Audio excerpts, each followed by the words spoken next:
नमस्कार, मी विजया वामन। कुठलीही लढाई तोपर्यंत हरली किंवा जिंकली हे सिद्ध होत नाही जोपर्यंत सरसेनापती हा मैदानामध्ये असतो। जर आपला सेनापती हा जर तटस्थ असेल, हा जर कुणासमोर झुकणारा नसेल, तर युद्ध हरलंय असं म्हणता येत नाही। पण मनोज जरांगे पाटलांच्या बाबतीत नेमकं काय घडलं यावर बोलणं सुद्धा गरजेचं आहे। लोणावळ्याच्या पुढे आणि वाशीच्या अलीकडे जो खेळ झाला तो या रात्रीतच घडला। एकीकडे मनोज जरांगे पाटील म्हणतात की अध्यादेश आलाय आणि तोच अध्यादेश जो आहे त्याचा कायदा होणार, पण थांबावं लागणार आहे। दुसरीकडे देवेंद्र फडणवीस म्हणतात मी सरसगट गुन्हे मागे घेणार नाहीये आणि असं कुठलंही आश्वासन आम्ही मनोज जरांगे पाटलांना दिलं नाहीये। इकडे जरांगे पाटील म्हणतात आमच्या सगळ्या मागण्या मान्य झाल्यात। तिकडे देवेंद्र फडणवीस म्हणतात मराठा समाजाला सरसगट आरक्षण दिलं गेलेलं नाहीये, ज्यांच्या नोंदी आहेत फक्त त्यांनाच आरक्षण मिळणार आहे। एकीकडे जरांगे पाटील म्हणतात की सरसगट मराठा आरक्षणाची मागणी मान्य झाली। मग हा जो सगळा घोळ झाला, हा घोळ त्या रात्रीमुळेच झालाय का? गेल्या 7 महिन्यापासून मनोज जरांगे पाटील लाईव्ह राहिले। जे घडलं ते बंद दाराआड न घडता उघड्या दारांनीच घडलं आणि त्यामुळे जे दिसत होतं ते सगळं जग बघत होतं। मग यामध्ये त्या रात्री नेमकं असं काय घडलं की मनोज जरांगे पाटलांना बंद दाराआड चर्चा करावी लागली?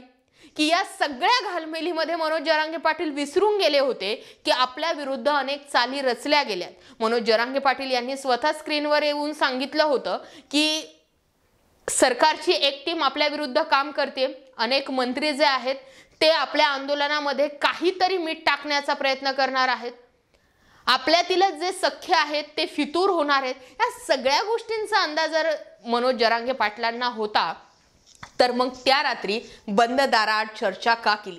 एका रात्रीमध्ये अध्यादेश आला, एका रात्रीमध्ये सगळ्या मागण्या मान्य झाल्या, दुसऱ्या दिवशी तुम्ही मुख्यमंत्र्यांसोबत सभेचं आयोजन केलं, गुलाल उधळला, मराठ्यांचं आरक्षण, मराठ्यांना सरसकट आरक्षण मिळणार आहे अशा बातम्या समोर आल्या आणि आता लगेच तुम्ही म्हणतायत की मी 10 फेब्रुवारीपासून पुन्हा उपोषणाला बसणार आहे।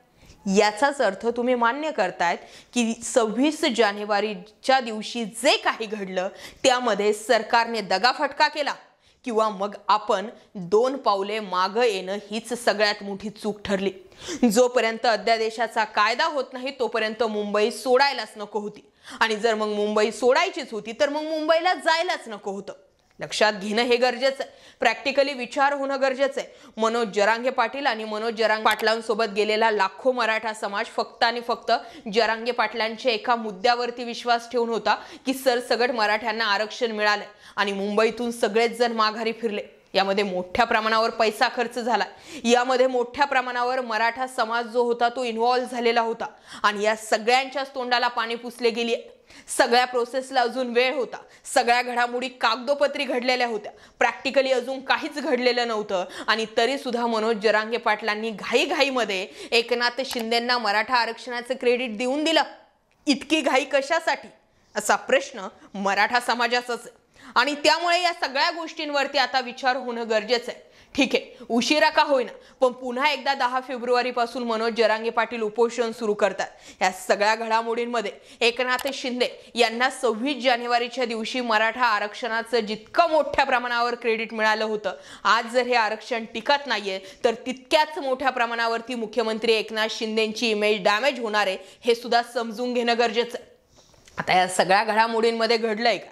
अध्यादेशाविरोधामध्ये ओबीसींच्या लाखो हरकती नोंदवल्या जाणार आहेत आणि या हरकतींमुळे पुन्हा एकदा मराठा आरक्षणाचा मुद्दा जो आहे तो सुप्रीम कोर्टात चॅलेंज होणार आहे। अर्थातच मराठा समाजाला ओबीसी मध्येच घुसवलं, पण या सगळ्या घडामोडींमध्ये एकतर तुपही जायचं आणि लोणीही जायचं अशी गंमत होण्याची शक्यता आहे। कारण एकीकडे मनोज जरांगे पाटील म्हणतात की मराठा आरक्षण जर चॅलेंज होतंय तर त्यासोबतच ओबीसींचं आरक्षणही चॅलेंज होतंय आणि या सगळ्या घडामोडींमध्ये ओबीसींचं सुद्धा 27% आरक्षण जाऊ शकतं। या सगळ्या घडामोडी व्यवस्थित प्रोसेसमध्ये सुरू होत्या जर लोणावळ्याच्या पुढे आणि वाशीच्या मध्ये त्या रात्री जे घडलं ते सगळं लाईव्ह घडलं असतं तर, पण असं झालं नाही। अध्यादेशाला सरकारचं शिष्टमंडळ आलं, चर्चा झाली, मग पत्रकार परिषद झाली। या सगळ्या घडामोडींमध्ये सगळं काही लाईव्ह नव्हतं आणि जेवढं लाईव्ह नव्हतं तिथंच पाणी मुरलंय असा सुद्धा एका प्रकारचा आरोप होतोय। एकतर मनोज जरांगे पाटलांना एकनाथ शिंदेंनी वेड्यात काढलंय किंवा मग असं म्हणता येईल की मनोज जरांगे पाटलांनी वेळेआधीच सरेंडर केलं होतं. विजय जवळच होता, तो गुलाल उधळलाच जाणार होता, पण जास्त घाईघाईत घेतलेल्या निर्णयामुळे सगळा घोळ होऊन बसला. आता या सगळ्या घडामोडींकडे तुम्ही कसं पाहतात माहित नाही, पण मनोज जरांगे पाटलांच्या त्या एका ॲक्शनमुळे त्यांच्यावरतीच हजारो प्रश्न निर्माण झालेत. आणि म्हणूनच मनोज जरांगे पाटील युद्धात जिंकले पण तहात हरले यावरती शिक्कामोर्तब होत आहे. आणि जर तसं नसतं तर मग 10 फेब्रुवारीपासून पुढे मनोज जरांगे पाटलांना उपोषण करण्याची गरज नव्हती. असो, वेळ अजूनही गेलेली नाहीये. एवढ्या मोठ्या आंदोलनामध्ये एखादी चूक होऊ शकते किंवा एखाद्या ठिकाणी मनोज जरांगे पाटलांनी विश्वास ठेवलेला असूही शकतो, पण मनोज जरांगे पाटलांचं एकनाथ शिंदे यांच्याबाबत इतकं गोड गोड बोलणंच मुळात पचत नव्हतं. सुरुवातीपासून फक्त एकनाथ शिंदेंबाबत सॉफ्ट कॉर्नर आणि बाकी सगळे विरोधामध्ये असणं या गोष्टी सुद्धा खटकणाऱ्याच होत्या. पण जे असेल, अजूनही जर आपला सरसेनापती कुठे फितूर झालाय हे समाजाच्या जर लक्षात आलेलं नसेल किंवा जर झालेला नसेल तर अजूनही तितक्याच मोठ्या प्रमाणावरती समाज मनोज जरांगे पाटलांसोबत आहे. परंतु जर या सगळ्या गोष्टींमध्ये थोडीशी जरी भेसळ झालेली असेल तर एवढ्या मोठ्या समाजाचा रोष मनोज जरांगे पाटील तुम्ही पत्करू शकणार नाहीये. विश्वास ठेवलाय, विश्वासाला तडा जाऊन देऊ नका. मराठ्यांसोबत आणि जातीसोबत गद्दारी नाही हे तुमचं स्टेटमेंट होतं. त्या स्टेटमेंटला तुम्ही स्वतः जागवा आणि तरच या गोष्टीचा जो आहे तो शेवट होऊ शकतो. आता अजून मराठा आरक्षणाची प्रोसेस किती धक्के खाणार आहे माहीत नाही, पण एकंदरीत सरकारवरती ठेवलेला अतिविश्वासच नडला असं सुद्धा म्हटलं जातं. याबाबत तुमचं काय मत आहे कमेंट सेक्शनला व्यक्त व्हा. लोणावळ्याच्या पुढे आणि वाशीच्या मध्ये त्या रात्री जे घडलं ते जर लाईव्ह झालं असतं सगळंच तर मनोज जरांगे पाटलांच्या कोणत्याच कृतीवरती शंका निर्माण झाली नसती का? याबाबत तुमचं काय मत आहे जरूर व्यक्त व्हा. बाकी जय महाराष्ट्र पब्लिक.